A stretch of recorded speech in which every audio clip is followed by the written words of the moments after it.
This is a Beretta M1934, and the Milsurp market has been absolutely flooded with these Italian handguns recently. If you've considered picking one up, this is a video you do not want to miss. Let's get into it.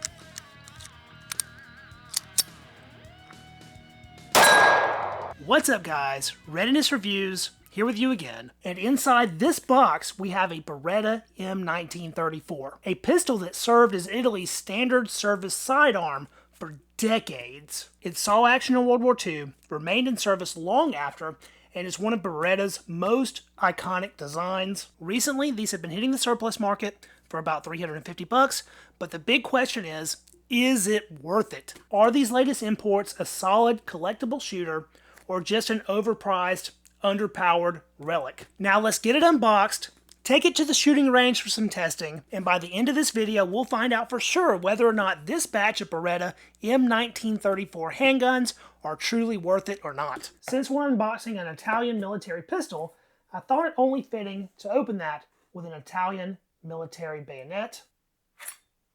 If you know what rifle this bayonet goes to, let me know about it down in the comments. There are several versions of these pistols being offered on the surplus market currently. Most retailers have a version that is not C&R eligible, but the one that we're taking a look at today from Atlantic Firearms was in fact C&R eligible, and that's why I picked it up. They put a good bit of packing paper in there, and we have a small box containing the pistol and another thick portion of packing paper at the top. This is the first firearm I've ever picked up from Atlantic Firearms, and I must say I'm pretty impressed by that packing job. Now this sticker on the outside of the box is pretty interesting. They have an acquisition date of December 2024, and it looks like this is an IO Inc. import, meaning these pistols were imported by Royal Tiger Imports. That is a model M1934. That C&R, I'm guessing, is C&R eligible. Cal 380 auto. That literally comes in an IO incorporated box, but there is our pistol. Nothing else in that box other than the pistol. They have a little zip tie chamber flag, and of course we have a safe firearm. This thing is teeny tiny for a service pistol. You get a decent two-finger grip on it though. That's what she said.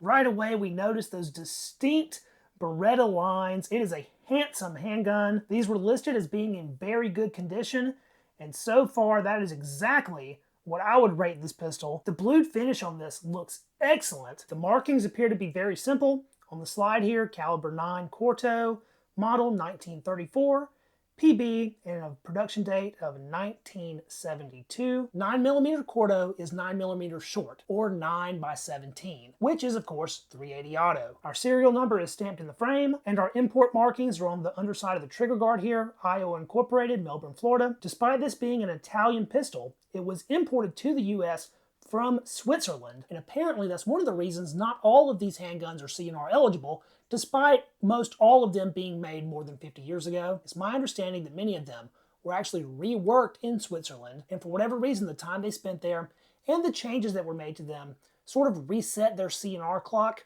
I guess this one slipped through though. I did notice just now that we have an Italian arsenal marking near the beaver tail here. We have a star in a box, the letters F, A, G, and a 71. I guess for 1971. Let's take a quick look at our internals here. To start field strip, of course, we need to remove the magazine. It does have a Hill magazine catch. That is a 7-round magazine, by the way. And then we rotate this lever to put the pistol on safe. This is an extremely stiff safety, though. Wow, that is taking a ton of pressure to put on, but it does click into place there. We then retract our slide and push our barrel to the rear, and it sort of pops up there and comes right out. Very interesting disassembly. And then we drop our slide here, and that comes off, and the spring falls free. Very quick and easy, simple field strip on this Beretta 1934. One of the really interesting things about these examples from Atlantic Firearms is that they have a newly manufactured US-made barrel. And as you would expect from a newly manufactured barrel, this thing is gorgeous. Look at that rifling, absolutely perfect. Shiny bore, and a really deep blue from this recent batch imported from Switzerland. You'll also encounter examples with the original barrel. However, those examples with the original barrels seem to have threaded barrels, and for whatever reason, the threads have been destroyed, so you can no longer use muzzle devices. I opted for one with a newly manufactured barrel because I wanted the best shooter possible. The inside of our slide basically looks like new. There are no wear marks in here at all, as if this pistol has basically been unfired. And the same goes for our slide rails in the frame.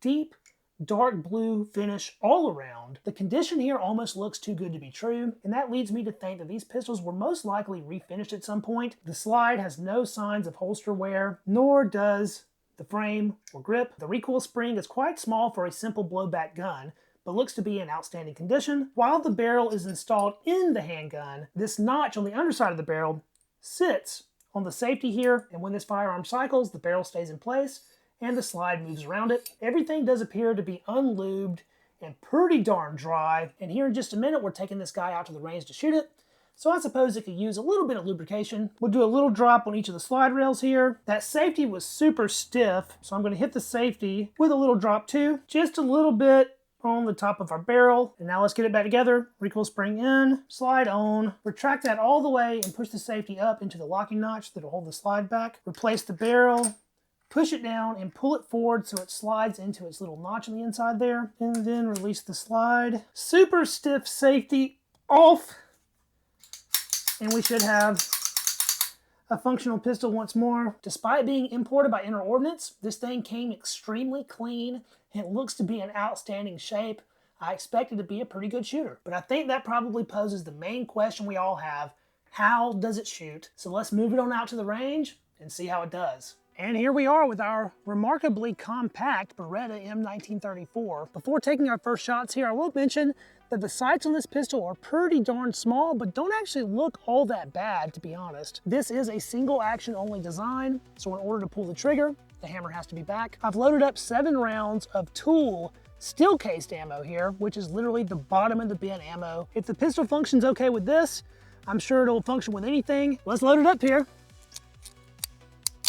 I will mention that the serrations on the slide are very aggressive and work really well. All right, let's see if that newly manufactured barrel is a shooter.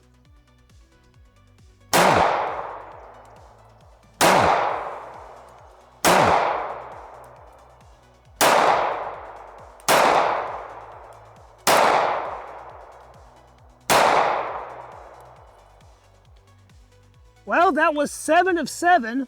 It functioned just perfectly. I will say this thing thumps. It has a lot of felt recoil, but that's because it is a very small pistol to be a simple blowback pistol. We're shooting at about a 10-yard distance here, and I don't think I made a single shot on steel. The sight picture is good, but it appeared to be shooting extremely low. We do have a last round slide hold open, but upon dropping the magazine, the slide also falls. We have another 7 rounds here. This time I think we'll aim a little bit high and see if we can't get some rounds on target. Man, that is super low. Maybe at the very top of the plate.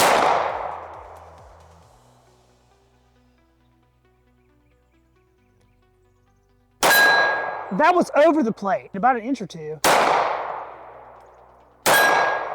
Same there. Same there. So we got 3 that time, but I'm aiming about this high over the plate to do so. We have had flawless function, however, and that's with that tool ammo. I also brought out a box of this Sergeant Major Munitions 380 Auto, and it has a zinc plated case. So let's give it a shot too. Another 7 here.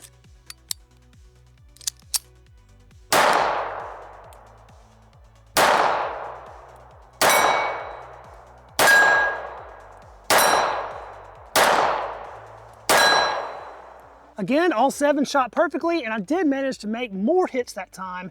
It is really annoying having to aim over the target to hit it though. It really makes me wonder if that's how these sights were set up originally, or if the addition of a newly manufactured barrel sort of messed with the point of aim a little bit. Definitely be something to look into. After just 3 magazines, the web of my hand here is already turning pretty red. The felt recoil on this pistol is substantial, but it's a fun shooter in my opinion.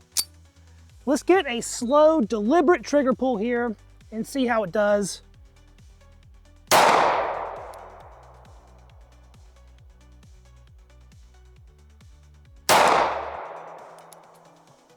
For a single action only pistol, this one has a pretty stiff trigger. I was expecting a little better, to be honest.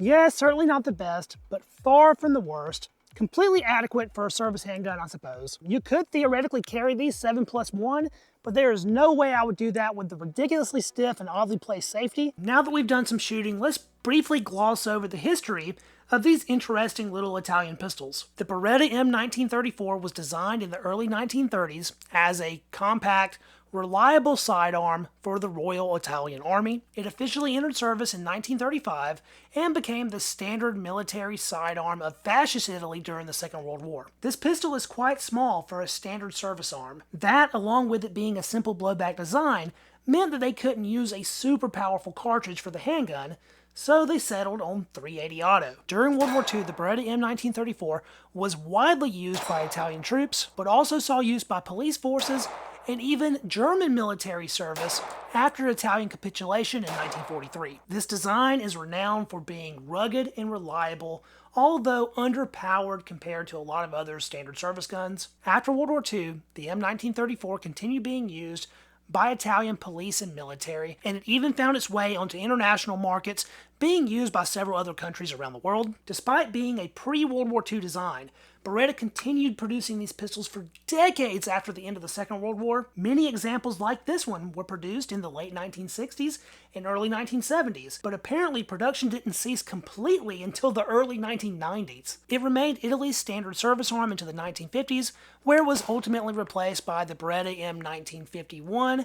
However, that was a slow rollout of the 1951. It was the successor of this pistol in name only, and those pistols kind of served side by side, with the M1934 slowly being phased out until Italy finally adopted the Beretta 92. The M1934 is one of the most widely recognized Italian pistols of the 20th century, and as an interesting little side note, this is the firearm used to assassinate Mahatma Gandhi in India. Like basically every firearm used in the Second World War, World War II examples of these pistols are particularly collectible. The examples being offered on the surplus market today are not World War II examples. They are all post-war production, and that does sully their collectability at least a little bit. As we saw earlier, these are decent shooting little firearms though. Yes, mine shoots really low, but I don't know if that's normal with these or not. What I can say is it is a darn reliable design, and these post-war examples are a heck of a lot cheaper than a World War II example, so if you just want a representative model in your collection,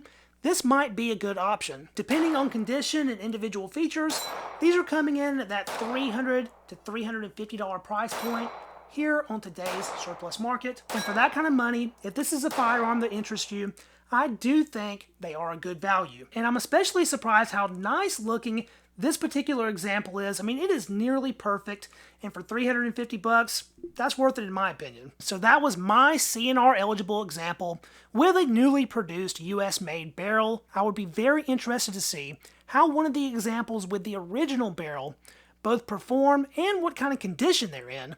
So if you've picked one of those up, let me know about it down in the comments. And while you're down there, let me know what you thought about the video. Do you think this pistol was worth the money I shelled out for it? Or was it overpriced in today's market? If you enjoyed the video, don't forget to hit it with a thumbs up, subscribe to the channel so you don't miss any of my future military surplus firearms content, and I'll catch you guys in the next video. See you then. Peace.